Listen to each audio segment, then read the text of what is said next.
Welcome, welcome, welcome. Welcome our chair of the board, Dorothy Jekyll, in her leadership of the board over the last 2 years, and appreciate her attendance. And again, I look forward to a presentation like this with many of the other board members and to community meetings and getting out to the public, because that's what we're here to do. This is not just a one state of the county for this moment. Really, it's a perpetual conversation we have with you. This is the third time I've done this presentation, and the first time I had a pass, if you remember, I did the pictures of my family vacation. And I think some people long for that versus some of the other county mundane business that we may be doing, but I'm trying to bring some excitement to this. Just as a show of hands, because I do think it's reflective of this region and maybe the collaborative that was mentioned, how many people attended John Vitokes' Henrico State of the County last week? Okay, we got a few of them in there, and that's good. The interesting thing is, his theme was called Moving Forward Together. And just by chance, we have Go Far, Go Together. And I thought that was just very interesting about how we approached the concept separately, and we didn't even talk about it, but we believe in the same things. Henrico and Chesterfield are designed to compete against each other. John and I are very close friends, but we're designed as brothers, if you will, to compete against each other. And really what that has done is, quite frankly, made us both better than we otherwise would have been, and it will continue to make both of us better than we were before. My last thing about Henrico is I think John had 60 minutes to do his presentation. I got 20, so all the good things that I say, just multiply it by 3, and then it kind of equals the Henrico speech. Again, collectively, we are a team, and we are better because of you that are out there. Local government shouldn't be the alpha and omega. We are not designed to be. You wouldn't want us to be for the quality of life that you want as a citizen and as a business. We all need to take our rightful turns at the helm, and we all welcome creative ideas. And we all have to be honest enough of who is the leader for the moment at hand, for the task at hand. I want to also thank you for collectively hosting this event, because it is teamwork at its best. I want to thank Corey, Kim, Danielle, Jeff, Sean, Bobby, Frank. All of those are key people that lead your organizations. And you all are here today under one umbrella of a business association, because at the end of the day, it's business and government working together, not any particular branch of an association or particular branch of a business. Many places have their top 10 list, priority list, or top 3, this or that. We don't set a limit on it. We just sit down and say, what do we want to try and achieve over the next year? Let the number be what it is. This particular year, we have 60 on that list. And again, it's the great things that focus our energies upon for us to accomplish for you, and what may involve you and your talents to help us do that. Some of them are highlighted today. All of them are listed actually as part of our Blueprint website, which is something I'll refer to a few times. This is, again, our portal by which you can get information about us to help you make informed decisions about where you live and work. We also preach everyday excellence. It's one of our 6 Blueprint themes. We are going to be the best at service, and to remind us, we start every board meeting with an example of an employee performing something outside of their job description, or a team of employees performing something outside of their job description in a servitude manner to another citizen, an organization, or those that are in need. I will tell you, it's probably one of the hardest parts of my job, actually selecting the monthly story. I've also just been, just so pleased by the employee who just really feels like that was just their job. They weren't expecting a reward or accolade, and the citizen just seeing them how appreciative they are of government that's working for them. Excuse me, that bell doesn't mean anything, by the way. I'll put it over here. I hope. The reason why our employees perform so well is they not only know what their job function is, but they know why they do their job. Many times I often ask somebody why they do their job, and I look for them not to say what they do. We all should know what we do as part of our job. It's the why factor, I call it, that makes us different. It's so much so that I think we're going to probably be one of the first public sector governments to embed the why part of our job in everybody's job description. It was pleasant to see the superintendent reference directions. Those 4 or 5 simple premises are really, I think, the why factor by which schools operate. I also want to thank Colonel Katz, our new police chief. He's embedding that why part as 4 reasons for every police officer: preservation of life, protection of the vulnerable, personnel acquisition and development, and building problem-solving partnerships. So again, it's when you know why you do your job that you can evolve, you can innovate, you can serve unique customers in unique manners with frontline, timely decision-making vested in making the organization better, plain and simple. I could devote this entire presentation to the opioid epidemic that has impacted every corner of our county and our nation. What I want everyone to realize is that we're devoting our most creative and collaborative resources towards this issue. Through September, Chesterfield's overdose, non-fatal, and fatal overdose totals this year were 126 and 20, respectively. And patience is not a virtue with this topic. We must work on solutions towards our 4 goals: to reduce exposure, access, overdoses, and death. While the statistics are too high, we are better than many other areas that have been decimated by this crisis. But simply being better than others that are suffering is not a metric we're comfortable with. For mutual aid, there's perhaps no area in our nation where we train our first responders to serve seamlessly across boundaries. We cross boundaries daily for 911 calls, as many regions do. However, I am not aware of any region that embeds one locality's fire personnel into another locality's fire stations to enable their firefighters to attend funeral services of a fallen first responder. Not only once, but twice did Chesterfield do that in Hanover and Henrico. Having been to these funerals and being able to see all of their fellow firefighters march in, one after another, is one of the most powerful scenes I've witnessed. As far as the many issues facing the region, remember, we are not defined by the opinions from Washington, D.C., or the state capitol, or by those that live far away from here, or work far away from here. We are defined by you, as a citizen, as a worker, as a business, as a nonprofit. Your defining us has enabled us to succeed. We will continue to listen to you first and foremost. I'm pleased to have the superintendent actually I wrote follow me today, but he actually started before me. But I do view my supportive role for him to devote his efforts towards accomplishing the students' dreams and goals, and those of their parents, simply to prepare them for work and prepare them for life. That position requires the county to have a responsibility too, to deploy our resources strategically in a collaborative manner to any and all, hopefully, non-classroom activities that they need our services. Some recent examples include larger elementary schools for parks and recreation use at the future Crestwood, Reams, Ettrick, and Harrogate elementary schools, and Old Beulah Elementary School to be repurposed into a community center for parks and rec activities. Those partnerships will be especially needed as we go forward in defining our roles for the school's capital maintenance program. Again, we're looking forward to working with you. Thank you. Starting with Beulah opening this past September, there will be over 6 school openings over the next 3 years. That is the most in the region. This was the result of the schools and counties working together over the course of many years, going back to the 2013 bond referendum, to try and position our schools and facilities for the best interests of the children and their parents.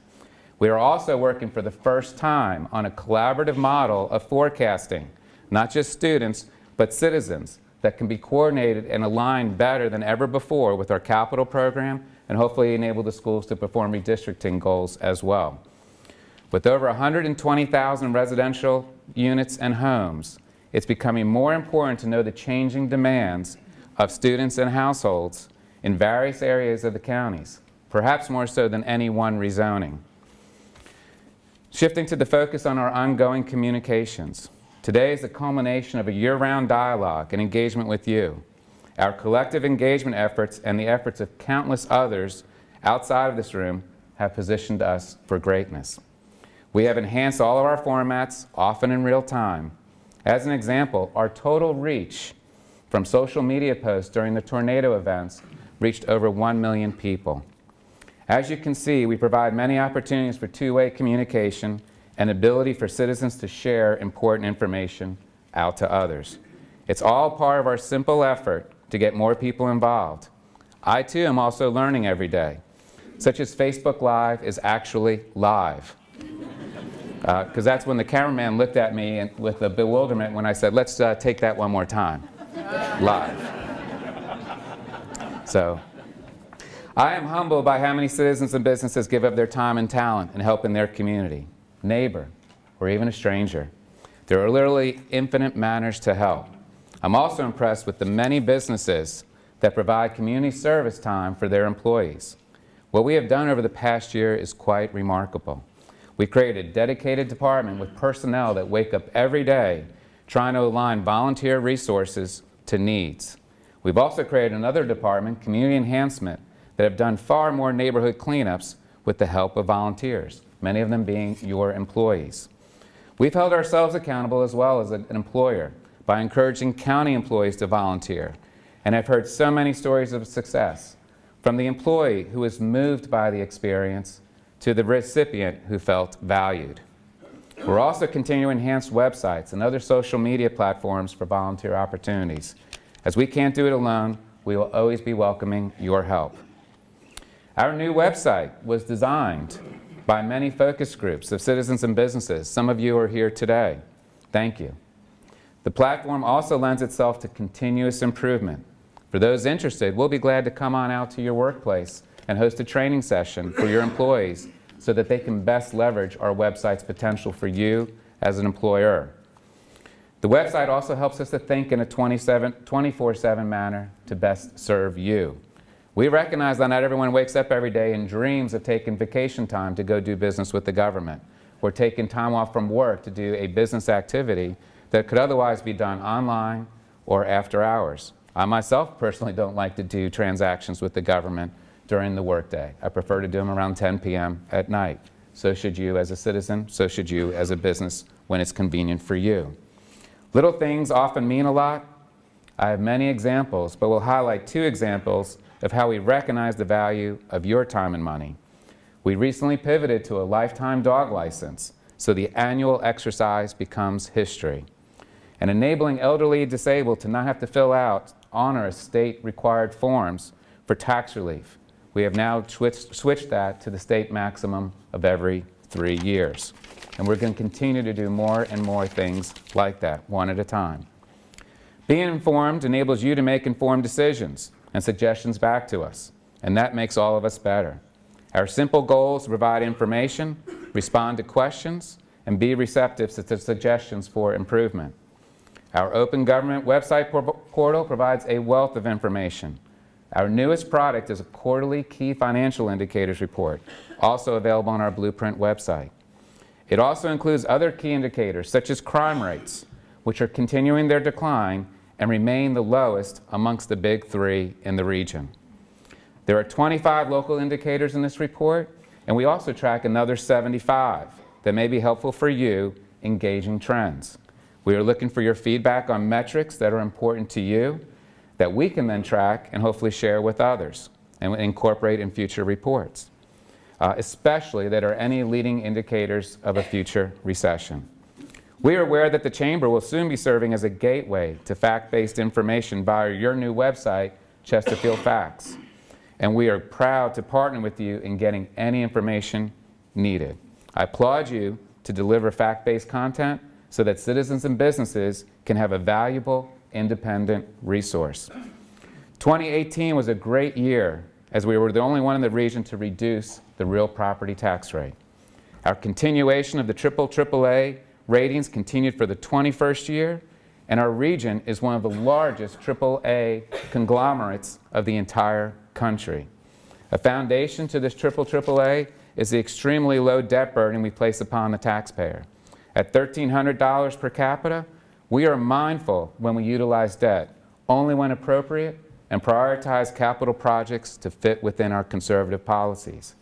To give you a perspective of the federal debt, which is that massive column that you see on the screen, we would have to issue bonds today for 180 new schools, don't get excited, 180 new schools to come even close to a $60,000 debt per capita on the Chesterfield citizen.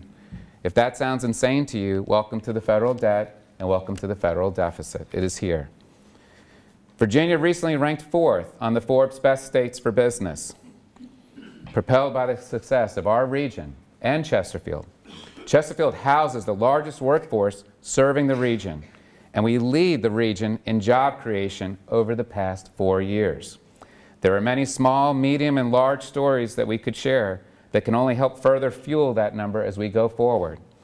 The picture you see is the most recent Sabre expansion groundbreaking, which produces 65% of the nation's total hummus right here in Chesterfield County. I love this product, and I think I'm addicted to it. How many of you are? What I'm equally impressed with is the quality of life of living in Chesterfield has enabled many employees who work outside the county to advocate for working off-site, just as the trend is occurring throughout the United States for young and old, just to have that freedom and flexibility of not have to commute to the traditional office somewhere else. I was so fascinated by this statistic that I tried talking to the United States Census officials recently, thinking this would be a fair question to ask on the 2020 census as far as how many days a week do you telework. They said no thank you, but I could put it in the suggestion box for the 2030 census. So if any of you are around in 10 years or so, can you call that same person back for me? And again, we're going to try and operate in a manner of best understanding these off-site workers that are working at home, working in our libraries, working in shared collaborative spaces, because you as businesses, there are daytime needs of these workers that we need to understand and that we need to help meet together. Regarding our focus on mobility, at last year's State of the County, I got a lot of feedback for a map I had shown of our Access Chesterfield program, where I had 60,000 dots on the map that represented to and from points of pickup and drop-off for all of our customers that we serve through a van program for low income, elderly, and disabled. And we define elderly as above 60 years old, which is going to scare me in a few years. But, you know, and again, GRTC as a comparison, I think they define elderly as above 80 for its caravan program. Again, we are continuing to focusing on what the needs are and the needs-based populations that are out there. We have Uber services for former addicts trying to get to treatment programs. That's been very successful.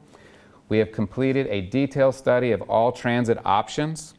We are doing an upcoming comprehensive survey to ensure that any program that's designed meets the needs of time and place for customers and volume of transports for a sustainable business model.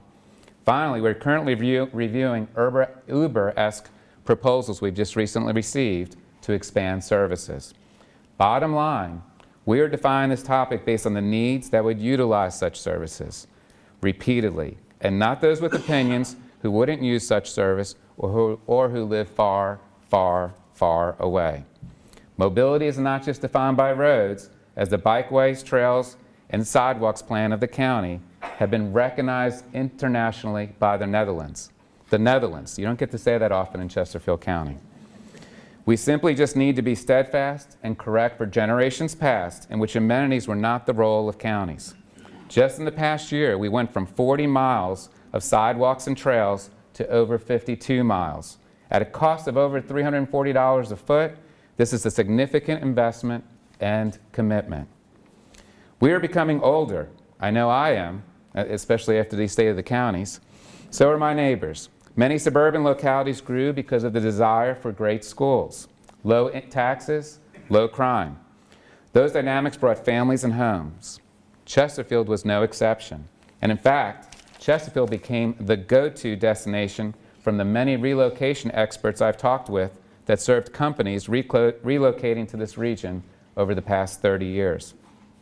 A risk of suburbia is that as it ages, those that move there to start families move out when the children have grown.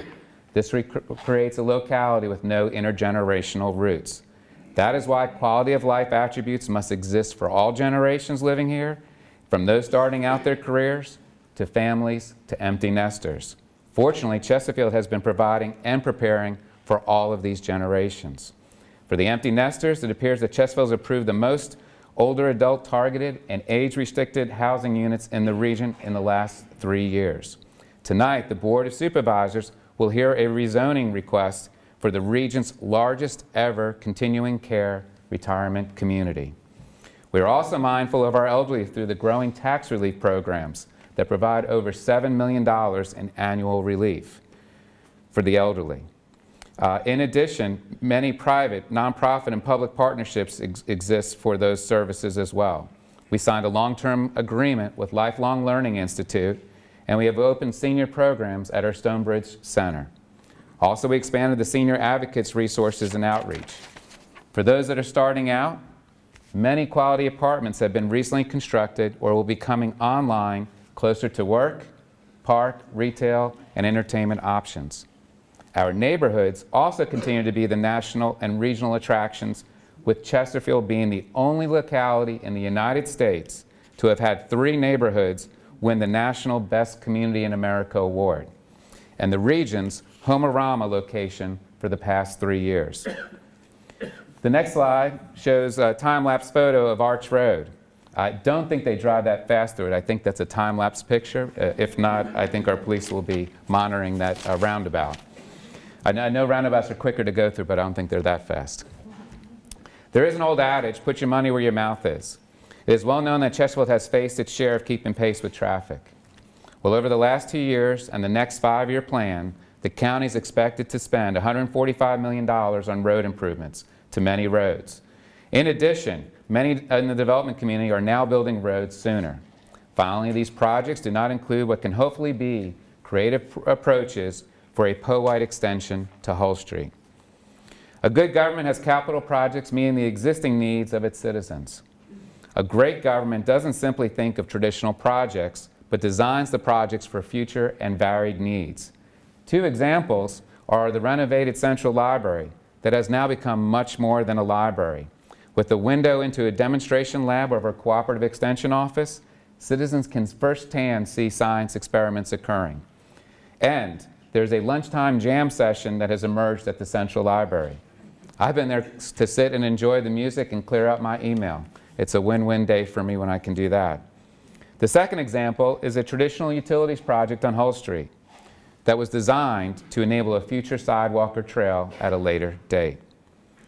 For news and events, stay engaged with our news and events. All those icons on the slide are your portal. It takes literally no time to enroll in the e-news and these platforms. As for an event, we can't forget our history, and in 2019 will be the 400th anniversary of the Falling Creek Iron Works becoming this continent's first iron-producing mill. We are working hard in making this area along the creek and James River even better and more connected. I'm hoping this place comes alive over the next 3 years, commemorating with another 400th significant date, and that's the destruction of the ironworks by Chief Powhatan.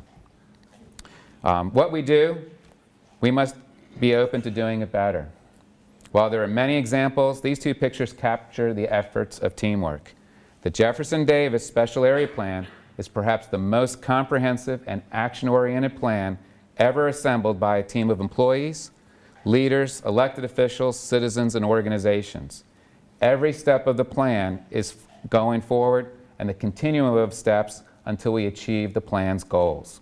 This plan is also mindful to all those that live and work in the area as we seek to improve their surroundings with them part of the solution. I'm looking forward to a great 2019 with this action committee. Second, there is no question that too many of our precincts experienced long lines this past election. I applaud the willingness of the Autonomous Electoral Board and their registrar to enabling the county to help assist them in an unprecedented precinct-by-precinct review of best practices and service standards for queuing to be prepared for future elections, and not only catch up to current standards, but to get ahead.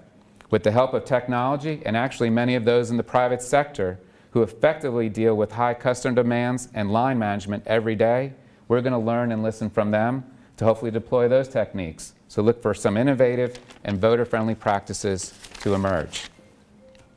I've especially enjoyed the relationship with Tyler and Virginia State University. I saw Dr. Raspiller here today. They're committed educators who position their students for success in work and life. There are also so many other higher ed and other institutions that help prepare people for jobs. Again, overwhelmed by those that try and help out so much. What's really heartfelt, though, is with the Virginia College closing, how many of them are trying to work so hard together with our assistance and helping those students who were just locked out, if you will, from continuing their enrollment at Virginia College, but hopefully have pathways amongst our other institutions. The pictures you see on the screen here are some of the new facilities that are in progress. And again, it just shows you the confidence of the state and their partners in both of these universities and community colleges. I just have a quick public safety announcement for MOVEOVER. This is a real picture from a few weeks ago in Chesterfield County. I don't need to remind you of the vital importance of safety to enable our public safety professionally to best work the scene of an accident or incident. Just simply move over, and if you can't, slow down. Spread the word, please. It's vital. As I'm bringing closure to my presentation, I thought this would be the appropriate season for me to share a simple Christmas list idea. You know, if you're like me, I go out on December 22nd and scramble as much as possible and let my wife do as much of the online and shopping during this past month. But here's some last-minute gift ideas for you that are all fairly cheap, if not free, and fairly available, some online. One is give a friend a link to our ping system. That's our vendor database, so we can call upon you for business, and hopefully many others. I had a good discussion with Frank just yesterday about enabling this database to be shared back out to the chambers, business associations, and sorted in manners that you can then also figure out how to buy locally, how to buy regionally, how to buy goods and services based upon commodity codes that are well established across the country. So again, hopefully again, a lot of good things are going to come out of just that conversation I had yesterday. Library cards. You give a library card and they have infinite access to the world for information and knowledge. Every time I walk in a library or walk out, I feel smarter than I did before. And again, the library is not just a library. They have a lot of events there, maker spaces, 3D printing, sewing, woodworking. I mean, there's many things that you can do in a library that you didn't do before.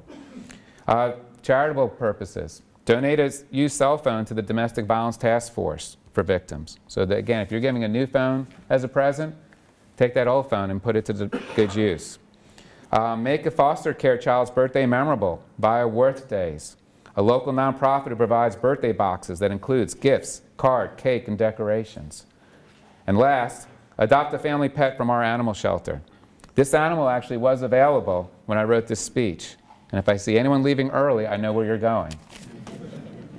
For those of you buying online, via eBay, or some manner where you have to meet somebody to pick up what you bought, please be very careful. If you do choose such a route, then please use our safe exchange zone at the courthouse, which is monitored 24/7 by the Sheriff's Office. It is the first and perhaps still the only one in Virginia with such safety standards. It also has been a busy spot for the exchange of child custody between parents, believe it or not. You got a hum out of that one. Colonel Katz has brought with him many ideas that are positioning our police department for the future. Again, this is another Christmas gift idea. I'm going to get this from my wife, so edit that from anything you're recording, because I want her to be surprised. But right now, this product's called Smartwater, and it's being piloted in 2 neighborhoods with good results. And now we are ready for all of you to participate. This $42 high-tech crime deterrence and capture tool utilizes a liquid specifically coded for your home or business. Under a light, it can be detected, and police can trace it back to its registered owner. It's like CSI comes alive. Police are receptive to HOAs and neighborhood watch groups, business associations, working together, which may enable you to buy this product in bulk and hopefully maybe even erect deterrent signage for your area. Just contact our crime prevention unit with any additional questions. And last but not least, and maybe fitting since we moved the flags to start the presentation, any flag raising ceremony is the largest in Virginia, the 5th largest in the country, and has Lee Greenwood fly in specially just to sing a few songs, is worth celebrating. More importantly is the daily reminder of who we are as a nation and the opportunities that are before us. The R.J. Smith companies are to thank for the picture that you see on the screen here, and we look for them to further showcase this flag and the educational opportunities that it might bring to the site. Thank you, and a thank you.